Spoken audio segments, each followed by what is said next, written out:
यूं तो गायत्री नित्य उपासना करने योग्य है। त्रिकाल संध्या में प्रातः, मध्याह्न, सायं 3 बार उसी की उपासना करने का नित्य क्रम शास्त्रों में आवश्यक बतलाया गया है। जब भी जितनी भी अधिक मात्रा में गायत्री का जप, पूजन, चिंतन, मनन किया जा सके उतना ही अच्छा है, क्योंकि अधिकस्य अधिकम फलम। लेकिन किसी विशेष प्रयोजन के लिए जब विशेष शक्ति का संचय करना पड़ता है तो उसके लिए विशेष क्रिया की जाती है। उस क्रिया को अनुष्ठान के नाम से पुकारते हैं। जब कभी परदेश के लिए यात्रा की जाती है तो रास्ते के लिए कुछ भोजन सामग्री और खर्च के लिए रुपए साथ रख लेना आवश्यक है।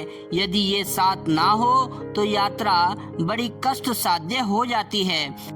अनुष्ठान एक प्रकार की पूंजी है। इस साधना को करने से जो पूंजी जमा हो जाती है उसे साथ लेकर किसी भी भौतिक या आध्यात्मिक कार्य में जुटा जाए तो यात्रा बड़ी सरल हो जाती है।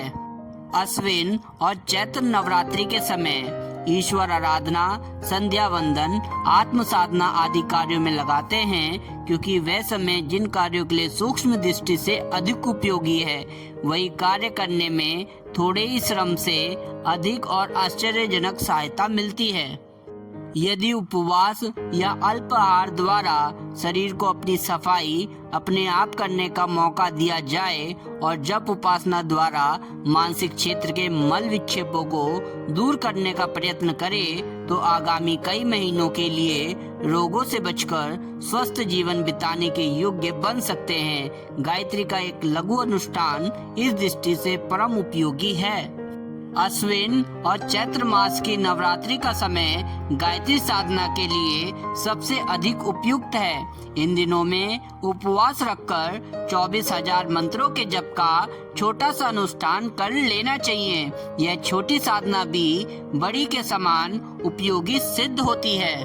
9 दिन में 24,000 जप करना है। प्रतिदिन 2667 मंत्र जपने हैं। एक माला में 108 दाने होते हैं तो प्रतिदिन 27 माला जपने से ये संख्या पूरी हो जाती है।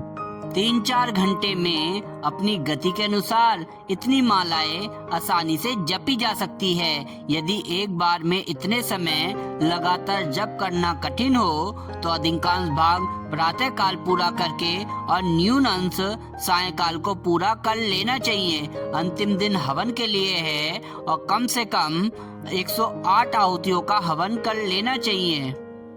यज्ञ की पूर्ति की दान दक्षिणा की भी यथाविधि व्यवस्था करनी चाहिए। समाप्ति पर सामर्थ्य अनुसार कन्या भोजन करा देना चाहिए। प्रसाद स्वरूप गायत्री चालीसा, गायत्री माता के चित्र व अन्य गायत्री ज्ञानवर्धक साहित्य का वितरण करना चाहिए। अनुष्ठान काल में ब्रह्मचर्य से रहना, अपनी हजामत, कपड़े धोना आदि सेवाएं स्वयं ही करना। कष्ट निवारण, कामना पूर्ति और आत्मबल बढ़ाने में इन दिनों की उपासना बहुत ही लाभदायक सिद्ध होती है।